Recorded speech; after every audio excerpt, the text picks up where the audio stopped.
Hello everyone, आज हम बात करेंगे डिमेंशिया के बारे में। डिमेंशिया, जिसको हिंदी में मनोभ्रंश भी बोलते हैं।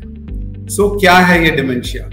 डिमेंशिया एक तरह की कॉग्निटिव प्रॉब्लम है, एक तरह की न्यूरोलॉजिकल प्रॉब्लम है जिसके अंदर हमारी मेंटल एबिलिटी निरंतर कम होती जाती है।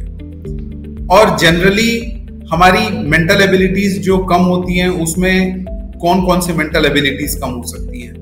वो आपकी मेमोरी में प्रॉब्लम आ सकती है, आपके लैंग्वेज में प्रॉब्लम आ सकती है, आपके अटेंशन में प्रॉब्लम हो सकता है, आपकी एग्जीक्यूटिव फंक्शन, आपके प्लानिंग में, किसी चीज को ऑर्गेनाइज करने में प्रॉब्लम हो सकती है, और आपके सोशल बिहेवियर में प्रॉब्लम हो सकती है।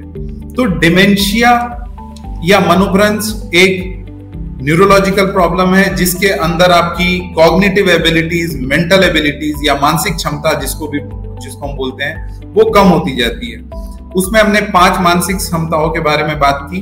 वो आपकी मेमोरी हो सकती है, आपके लैंग्वेज में प्रॉब्लम हो सकता है, आपके अटेंशन में प्रॉब्लम हो सकता है, आपके सोशल बिहेवियर में, आपके एग्जीक्यूटिव फंक्शन जिसमें प्लानिंग और चीजों को ऑर्गेनाइज करने में प्रॉब्लम हो सकता है, और उसके साथ आपके जो है मोटर स्किल्स में भी प्रॉब्लम हो सकता है। और ये सारी चीजें, ये सारे जो मेंटल एबिलिटीज जिनके बारे में हमने बात की, ये मरीज को उसके रोजमर्रा के काम करने में दिक्कत लाना शुरू कर देती है। डिमेंशिया एक ब्रॉड, अगर बोले तो एक ब्रॉड अम्ब्रेला है जिसके अंदर जो सबसे कॉमन कॉज ऑफ डिमेंशिया है वो है अल्जाइमर, जो कि 60 से 70% लोगों में होता है। All over world more than, according to WHO, 55 million से ज्यादा लोग डिमेंशिया से सफर करते हैं, जिसमें 60 से 70% लोगों के अंदर कारण होता है अल्जाइमर्स। अब हम डिमेंशिया को डिवाइड करेंगे 2 भाग में, एक रिवर्सिबल डिमेंशिया और एक इरिवर्सिबल डिमेंशिया। रिवर्सिबल डिमेंशिया वो प्रॉब्लम है जिसको हम ट्रीट कर सकते हैं, और इरिवर्सिबल डिमेंशिया वो है जो कि समय के साथ बढ़ते रहते हैं और इसका कोई फाइनल ट्रीटमेंट नहीं है। अगर हम देखें कि कोई रिवर्सिबल डिमेंशिया के बारे में बात करें, तो अगर कोई न्यूट्रिशनल डिफिशियंसी है, जैसे कि विटामिन B12 की कमी, थियामिन की कमी, नियासिन की कमी, इसकी वजह से भी डिमेंशिया के सिम्टम्स आ सकते हैं। आपको अगर कोई भी एंडोक्राइनल प्रॉब्लम है, जैसे कि थायराइड की प्रॉब्लम हुई, कशिन डिजीज हुई, हाइपरकैल्सीमिया, इसकी वजह से भी डिमेंशिया के सिम्टम्स आ सकते हैं। अगर आपको कोई मैलिग्नेंसी है, ब्रेन के अंदर कोई ग्रो करने वाला ट्यूमर, कोई ब्रेन ट्यूमर या कोई मेटास्टेसिस जो बॉडी के किसी और पार्ट से ब्रेन में ट्यूमर चला गया है, ब्रेन के अंदर ट्यूमर चला गया या मेटास्टेसाइज हो गया, उसकी वजह से भी डिमेंशिया के सिम्टम आ सकते हैं।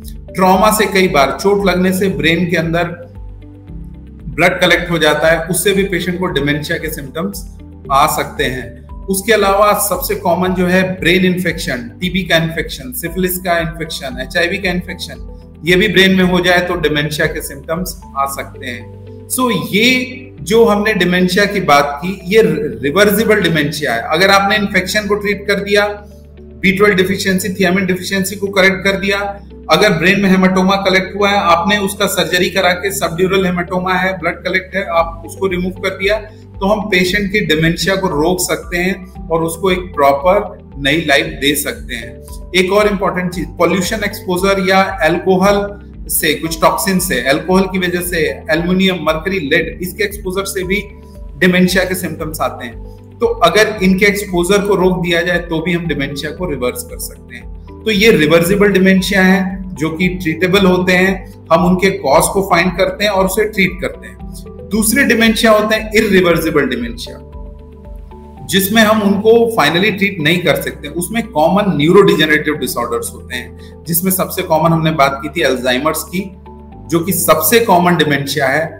वो प्रोग्रेस करता है समय के साथ साथ, और इसका कोई परमानेंट ट्रीटमेंट नहीं है जिससे हम पेशेंट के न्यूरोलॉजिकल ब्रेन डिजेनरेशन को रोक सके।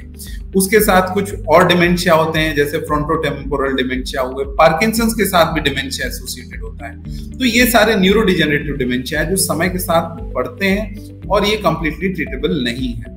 और एक और होता है वेस्कुलर डिमेंशिया, कि कई बार ब्रेन स्ट्रोक हो गया, ब्रेन स्ट्रोक से भी डिमेंशिया के सिम्टम्स आते हैं।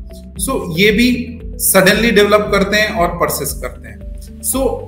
पेशेंट जब हमारे पास डिमेंशिया का आता है तो हम एक प्रॉपर हिस्ट्री लेते हैं जिससे हमें पता चलता है, और कुछ इन्वेस्टिगेशंस कराते हैं जिससे हमें पता चलता है कि ये रिवर्सिबल डिमेंशिया है या इरिवर्सिबल डिमेंशिया है।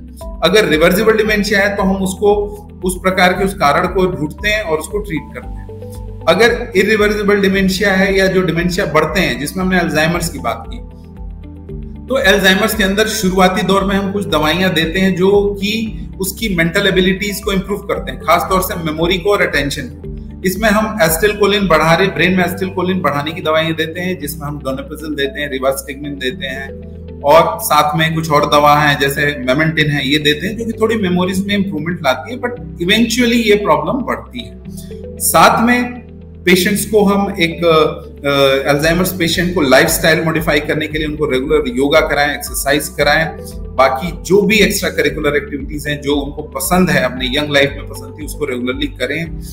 एक proper healthy high fibre diets लें, और उसके साथ साथ ब्लड प्रेशर, शुगर है, लिपिड डिरेंज है तो उसको कंट्रोल करें, और एक प्रॉपर जैसे जैसे डिमेंशिया, जैसे अल्जाइमर्स के सिम्टम बढ़ते हैं तो एक प्रॉपर नर्सिंग केयर की जरूरत होती है जो इनका प्रॉपर केयर करे।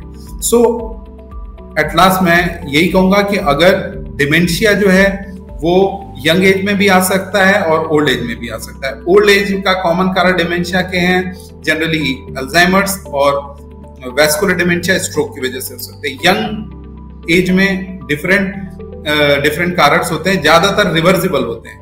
सो जैसा डिमेंशिया हो उस हिसाब से उसका ट्रीटमेंट जरूरी है। सो आपके फैमिली में किसी को भी डिमेंशिया के सिम्टम है तो आप अपने न्यूरोलॉजिस्ट को कंसल्ट करें, क्योंकि अगर वो रिवर्सिबल डिमेंशिया है तो हम उसको करेक्ट कर सकते हैं और पेशेंट को एक अच्छी लाइफ प्रोवाइड कर सकते हैं। Thank you.